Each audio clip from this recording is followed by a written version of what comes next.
Fala galera, bem-vindos a mais um Landcast. Hoje eu tô aqui com um cara super gente boa, energia assim, positiva, do bem, né? Uma baita brand, Hospital Santa Rita, é o CIO, gerente de tecnologia, head de tecnologia.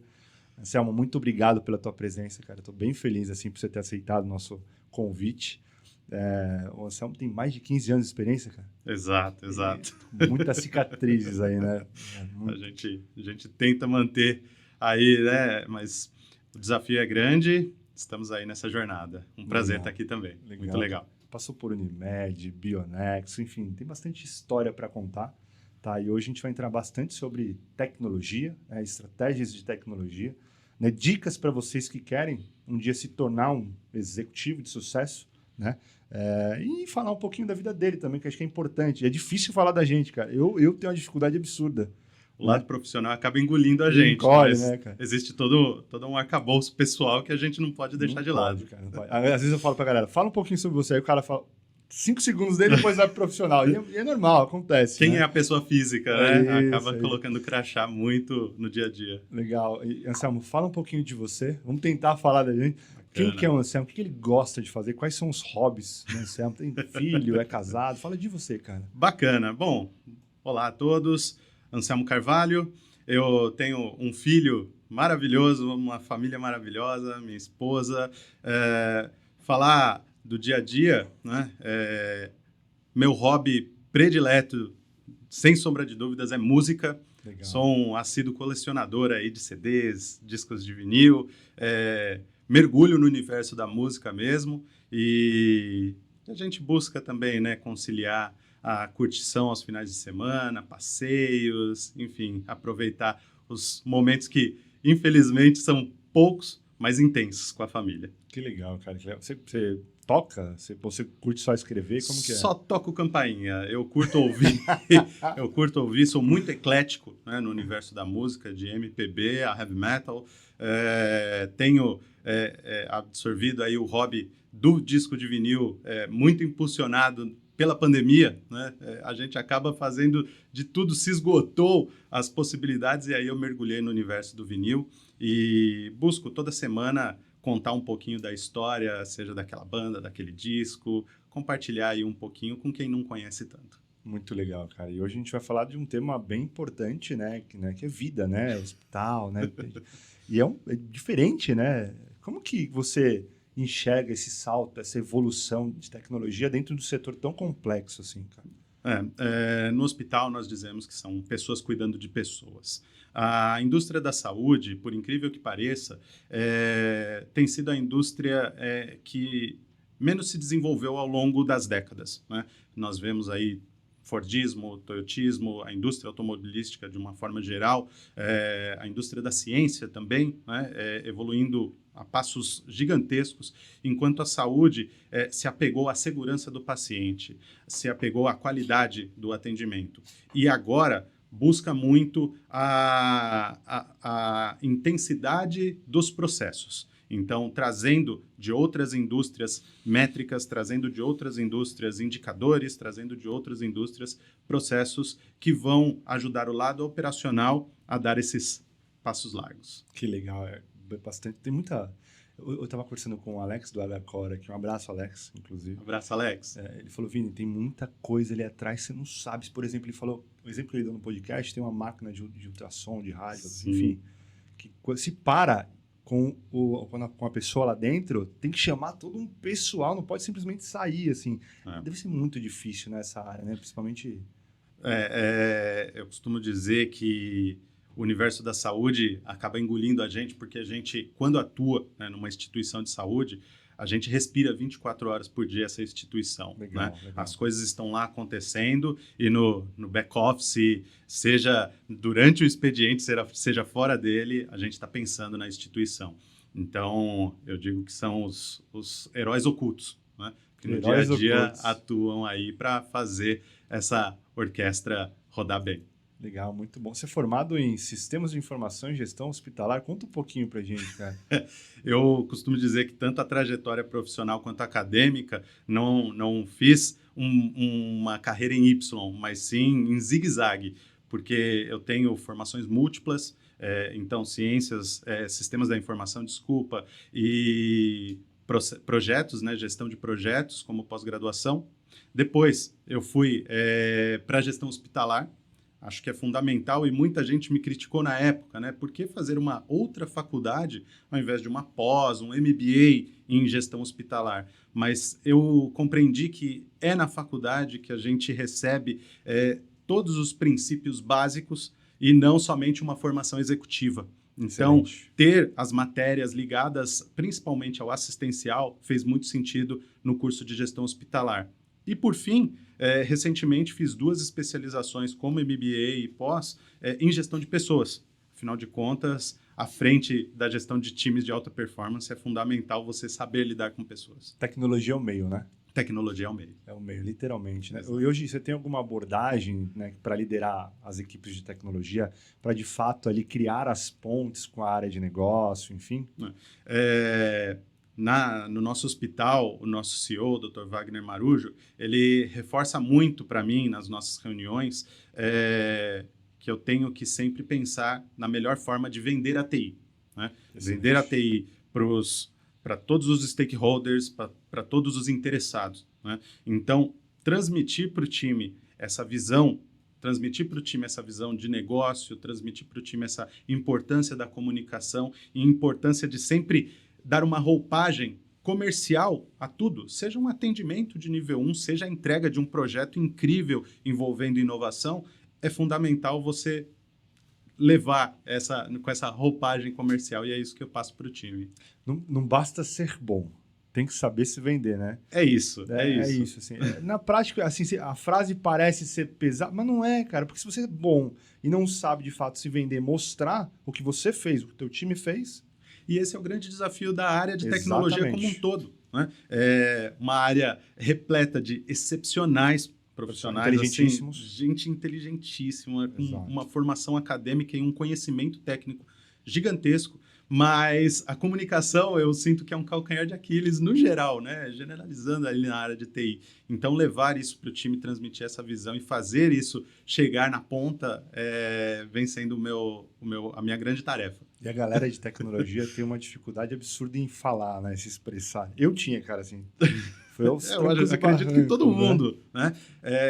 Principalmente no início da carreira. E quando a gente fala de tecnologia, é fato, né? É uma população profissional mais jovem, né? Então, transmitir isso, mostrar a importância de apresentar um projeto, porque seria muito simples. Todas as entregas, eu como head da área, apresentar os resultados dessa entrega, mas é fundamental e também é meu papel capacitar e criar novas lideranças, seja lideranças técnicas quanto lideranças de gestão.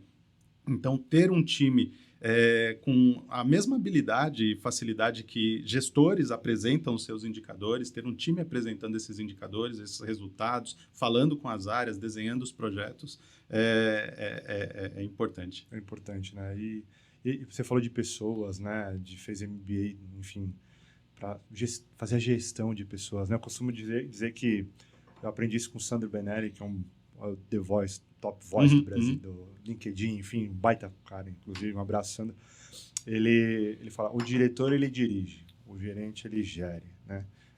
Óbvio que tem uma nuvem aí, né? Enfim, mas a gente precisa, né, entre dirigir e gerir as pessoas, dar oportunidade para as pessoas, né? Eu costumo dizer que se teu time está indo bem, você está indo bem. É isso. Você não necessariamente precisa aparecer, né? É isso. Nas apresentações de resultado para a equipe, mensalmente, eu deixo muito claro isso. O que eu estou apresentando ali nada mais é do que o reflexo do trabalho deles. Perfeito. Eu acredito que é a principal injeção de engajamento e o principal fator de motivação de um time.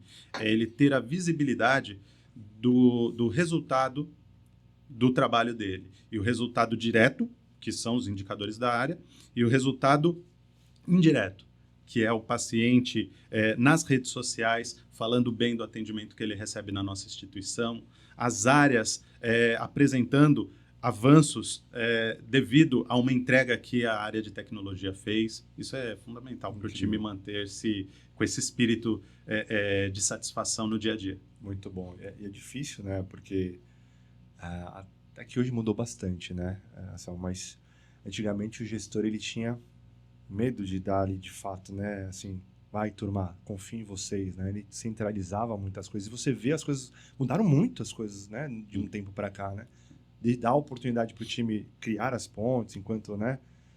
Como que você enxerga, assim, tudo isso?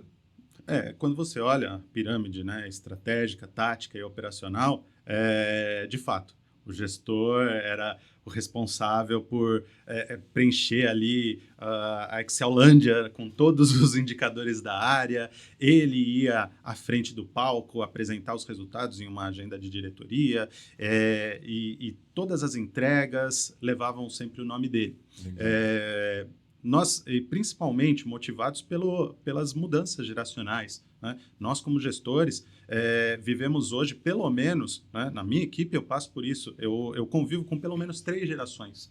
Então, tem a geração que não se importa tanto com a visibilidade quanto com o protagonismo. Mas a atual geração, né, alguns chamam de alfa, geração Z, enfim, eu prefiro não rotular no dia a dia, mas a gente percebe que não apenas o empoderamento, mas o protagonismo são chaves de sucesso e de motivação. Então, eu procuro trabalhar dando essa autonomia, óbvio, criando e deixando muito claro os pontos de cobrança, né? Mas principalmente pensando na entrega. Se existe um projeto, se existe um prazo a ser cumprido, se existem métricas para ir acompanhando a evolução desse projeto, e nós temos hoje infindáveis ferramentas para isso, a gente consegue dar essa autonomia com responsabilidade, que é o nosso papel enquanto gestores. Excelente. Eu vou fazer já vou te perguntar assim sobre indicadores, mas antes eu tenho uma outra pergunta assim, que eu acho que é importante para a turma que tem muita gente escutando a gente agora e está na academia, né? A gente vê nas descrições, enfim, que de fato almejam, né, ser um executivo de sucesso como você, assim, né? 3 dicas, assim, me dê 3 dicas para essa galera um dia chegar. Faça isso, não faça isso, faça aquilo, né? Que dica você dá para essa turma chegar? Eu acho que fundamental entender que o sucesso não é o topo. O sucesso não é esse ápice, o sucesso não é o objetivo. O sucesso ele é feito de ações diárias. A primeira coisa, se eu puder deixar essas dicas, são humildade, respeito e foco, né?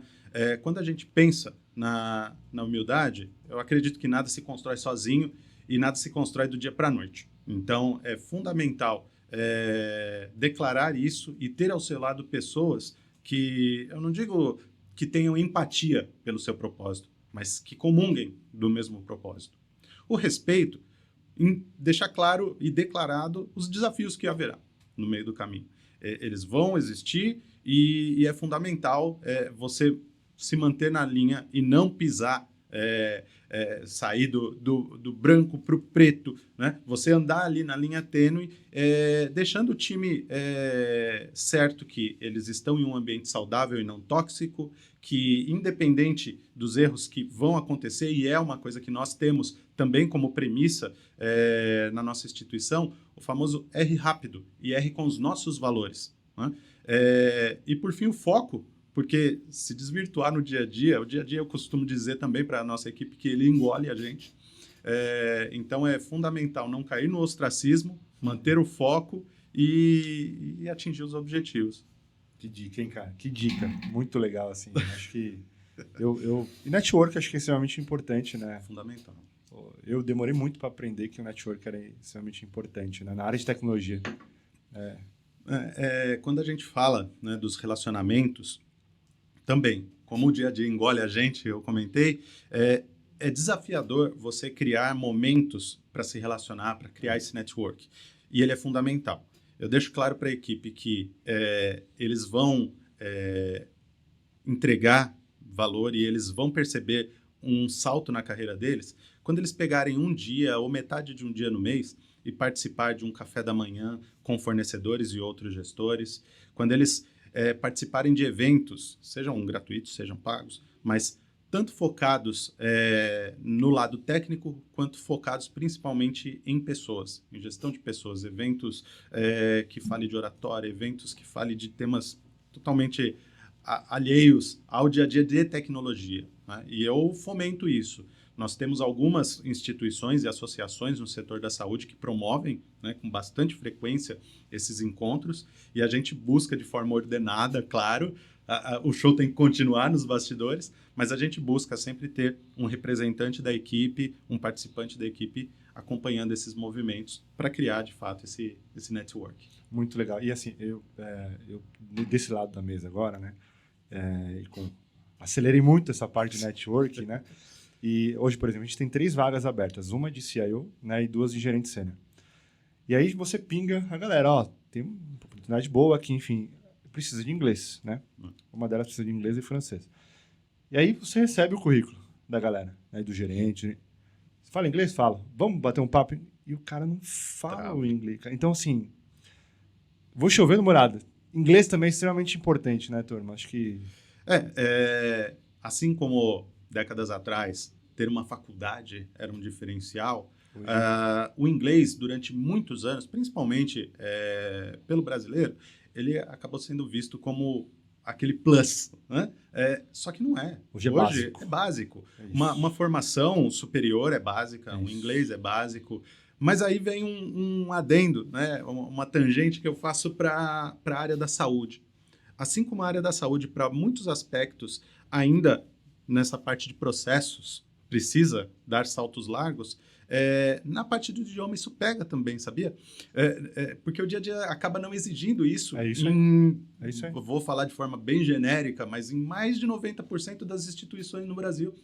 Então, acaba sendo muito de modo proativo, aquele gestor, aquela equipe que busca, né, o aperfeiçoamento na língua inglesa, porque o dia a dia, como não exige isso, acaba, né, caindo no senso comum. E não, é fundamental e, de fato, muitos executivos acabam ficando enferrujados. É isso, né? aí, cara. Eu tive, durante a minha trajetória, a oportunidade de ter a experiência de morar fora do Brasil. Né? Aí a gente vive intensamente. Mas quem não tem a oportunidade é difícil. Quem não tem a oportunidade é muito difícil. E mesmo assim, quando você retorna e não aplica no seu dia a dia, seja com um hobby, seja com amigos, seja, né, no trabalho, você fica enferrujado. Né? É como andar de bicicleta. A gente nunca esquece. Mas falar que eu consigo montar em uma e fazer uma meia maratona não vai acontecer. Então, é fundamental sempre estar malhando ali e se mantendo atualizado. Hoje, você como executivo, né, dirigindo uma baita instituição legal, né, uma baita brand, inclusive, como o Hospital Santa Rita, precisa olhar para indicadores, né? Ou, né, pelo menos estruturar uma área, né, e olhando para indicadores. Você tem alguns indicadores que você, como executivo, acha importante? Vou falar assim, eu olho o cycle time, lead time, throughput do time de desenvolvimento, ou NPS, enfim, área de... Você consegue hoje, na correria ali, olhar? Como que... Olha só que incrível, né? Instituições já consolidadas têm um planejamento estratégico, olhando principalmente para indicadores financeiros, né? Embora o foco na segurança do paciente seja trivial, manter uma linha de sustentabilidade financeira é tão importante quanto. No Hospital Santa Rita, nós temos eu digo, a oportunidade nesse momento de construir juntos. Que legal. Nós, pelo primeiro ano, desenvolvemos um planejamento estratégico com métricas muito claras. Como head de tecnologia, eu acredito que a principal métrica é a taxa de satisfação durante os atendimentos, mas nós temos outras, por exemplo, o tempo de entrega de projeto, e uma que é fundamental para o hospital acontecer, né, que está muito baseada no ITIL, você gerenciar disponibilidade e continuidade do negócio. Né? Então, acompanhar ciclo de vida dos nossos ambientes de infraestrutura, desempenho dos nossos sistemas, manter esses sistemas sempre atualizados e buscar no mercado também inovações e novos sistemas para manter-se atualizado é fundamental. NPS é o básico. né? Tempo médio do atendimento. Então, assim, coisas básicas nós começamos a construir esse ano e já percebemos que o setor, embora, né, tenha evoluído bastante antes de nós, os nossos indicadores, os nossos resultados estão muito semelhantes a outras grandes instituições. Isso me deixa muito feliz, né? E como eu falo, sucesso é a jornada. Nessa jornada, nós estamos buscando nos comparar com instituições de ponta. Né? Seria fácil você olhar por tamanho, por market share, mas não. O que as maiores instituições, não só do Brasil, mas também de fora, estão atingindo para a gente também buscar essas métricas. Legal, muito bom. Você é conhecido pela tua excelência, né? Tua experiência na contratação de boas pessoas, na gestão de bons times de alta performance, né?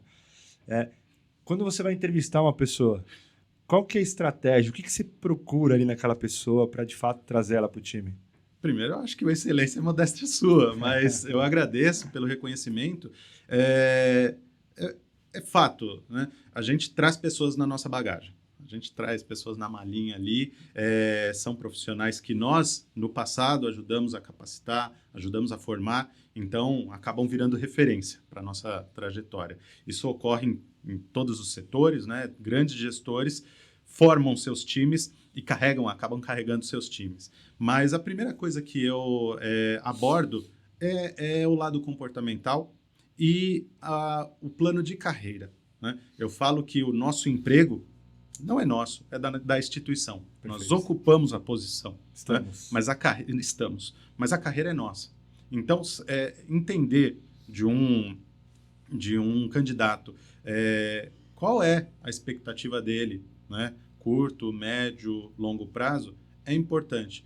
Porque essa perspectiva vai me ajudar, enquanto gestor, a trabalhar melhor a formação desse colaborador, a criar os pontos de educação continuada necessários, capacitação, treinamentos, né?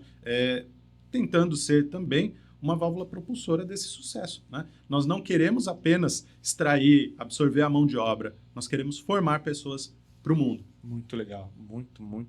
Eu concordo 100% contigo.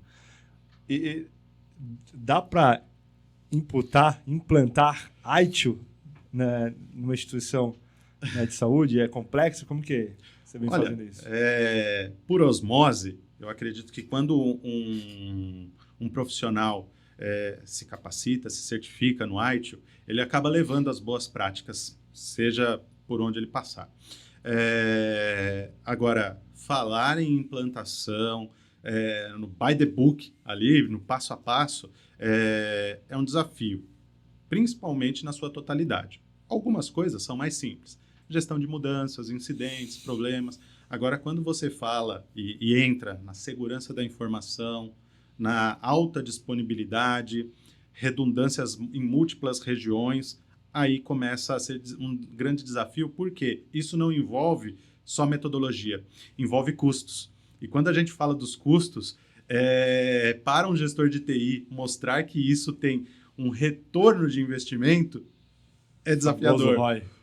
O famoso ROI, porque muito desse arcabouço tecnológico é, na verdade, para sustentar uma qualidade duradoura e não algo que vai ter um retorno em alguns meses ou anos. Né? Então, comprovar a importância, trazendo benchmark e trazendo principalmente empresas consolidadas que já implantaram isso em outros universos, em outros setores e criaram cases de sucesso, é fundamental. Então, assim, possível agora o desafio está ao tempo. Eu tinha uma perspectiva que foi, inclusive, vendida, né, na minha contratação, que era conseguir a implantação em um período de 6 meses.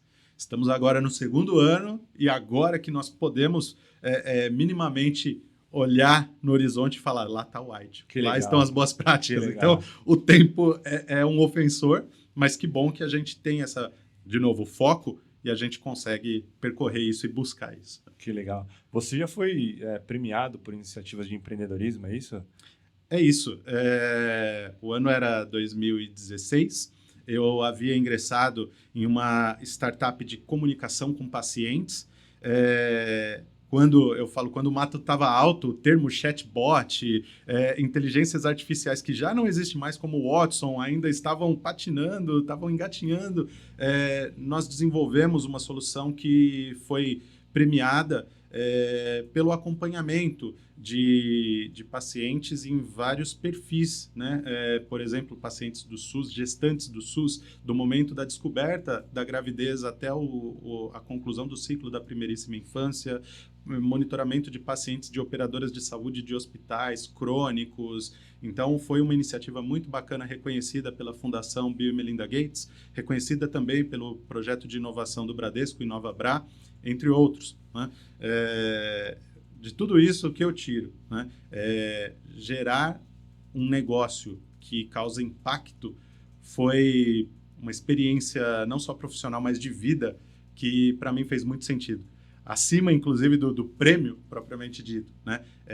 Conseguir ver o seu trabalho hoje na mão de milhares de pessoas, gerando impacto, como, por exemplo, né, está nas mídias, participar de processos como validação de novas vacinas, acompanhamento de muitas vidas em todo o território brasileiro, foi incrível, foi incrível. Foi um momento muito bacana da minha carreira. Você fala super bem, né, cara? Assim, é um exemplo aqui, né? Caramba, comunicação, Imagina. Enfim, pra gente que é técnico, tem a galera que tá escutando a gente aqui, você aqui, a gente, enfim, uma baita referência. Parabéns, de verdade. Obrigado. O setor de saúde, ele tem muito dado sensível, né? A segurança de informação assim, é extremamente crítica, né? Vocês estão olhando para inovação, cases, enfim? Quando a gente fala de segurança da informação, né, desafios, né?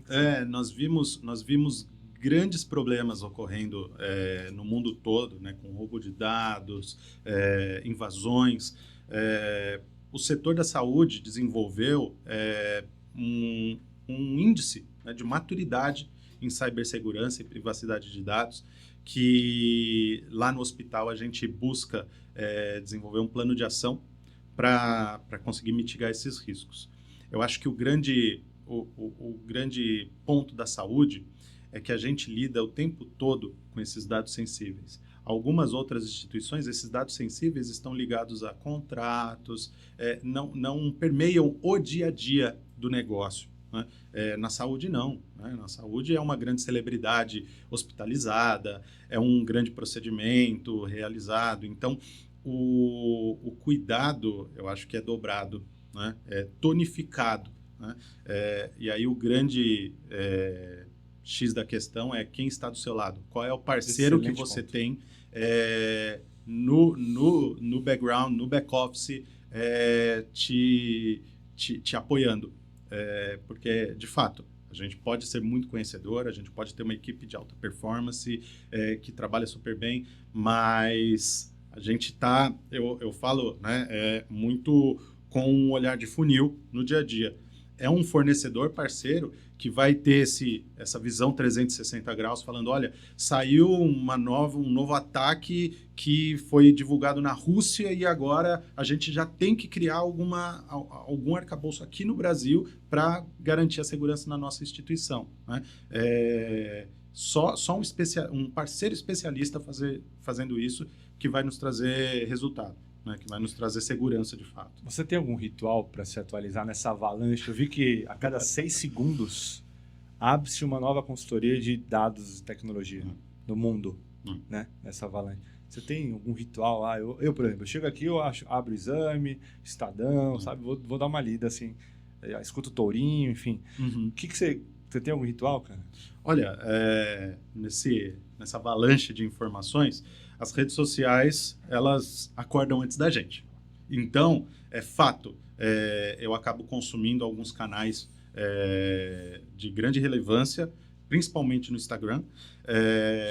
Eu vejo algumas matérias e aí a gente busca usar agora a inteligência artificial, essa visão de clipping, né? O Google trazendo ali tudo Google compilado, News. Google News. Então, a gente busca nesses bullets os fatos mais relevantes. Perfeito. Né? E a gente também busca referências no setor. Né? Nós temos, como eu comentei, algumas associações. Recentemente, eu passei a integrar o quadro de uma delas. Né? E aí você tem grandes personalidades também, né? Nesse segmento. E a gente fica nos grupos de WhatsApp. Né? Então, eu acho que hoje, embora a mídia tradicional ainda exista e tenha muita relevância, na informalidade que a gente consome informações relevantes para o nosso dia a dia. Numa rede social, num grupo de grandes nomes ali, que estão tratando temas muito específicos. Por exemplo, eu não sou um especialista em cibersegurança, mas participo de pelo menos 2, 3 grupos de especialistas. Então, pingou alguma coisa ali, a gente já propaga para o nosso time, para o nosso grupo de gestores no hospital, para todos ficarem também antenados e alertas. Muito, muito bom. O que a experiência na Fundação Dom Cabral trouxe para ti, assim, né, mais relevante, cara? Tanto na Dom Cabral quanto na Vanzolini, a principal relevância que eu trago na bagagem é a formação executiva e a visão de gestão de pessoas. Né? São 2 instituições de peso grandíssimo no país, e o foco delas na formação executiva está muito ligado à alta performance. Então, a importância dos indicadores, a importância de você ter gestão transversal sobre tudo. Você nunca vai conseguir, né, de forma individual fazer isso. Então, a visão matricial, onde você é o responsável por alguma entrega, mas você tem milhares de outros processos abaixo e várias outras pessoas abaixo fazendo essas entregas, é fundamental e, com certeza, Vanzolini e Dom Cabral trouxeram isso para o meu background. Que legal, que peso, hein? Currículo pesado, né? Nunca é suficiente. Nunca. Costumo dizer que a atualização ela se dá no dia a dia, né, por conteúdos, mas manter também, na visão do plano de carreira, qual é o próximo passo, qual é a próxima formação, qual é a próxima certificação. São ações fundamentais para uma carreira ser bem-sucedida. Muito bom. Turma, hoje eu conversei com o Anselmo Carvalho, eu ficaria aqui horas falando com ele, o tempo voou. Né, de verdade, parabéns assim, pela experiência, pela história, né, parabéns para o hospital ali também, de verdade, ter um executivo de sucesso com você, com bastante bagagem, né, acho que uma grande aquisição, né? Galera, se inscrevam no canal, assim, não é todo dia, né, que a gente consegue trazer executivos com essa bagagem, né? E quando você se inscreve ou curte, o algoritmo entende que pessoas como você devem receber esse tipo de conteúdo, então é importante vocês se inscreverem aqui, tá bom? Cara, qual é a última mensagem que você dá para a turma? Olha, primeiro, te agradecer. Eu acredito, de fato, que são momentos como esse, podcasts como este, que geram relevância no nosso dia a dia. A mensagem, além de curtir e seguir, é esse foco nas entregas, ter uma equipe não apenas de alta performance, mas uma equipe engajada com você, com a sua visão, com o mesmo propósito, é fundamental. Para os gestores, esse compartilhamento, essa criação, né, e a manutenção do ecossistema, né, de gestores com temas e temáticas são fundamentais. Mais uma vez, agradecer pela oportunidade. Contem comigo sempre. Um grande abraço. Teu LinkedIn para a galera te adicionar? Anselmo Antunes de Carvalho, tanto no LinkedIn, Instagram, me encontram fácil ali. Eu acredito que tem poucos homônimos. Pingue esse cara, conversem com ele, um baita conselheiro, enfim, startups, etc. Acho que faz todo sentido, tá, turma? Um abraço, muito obrigado. Valeu!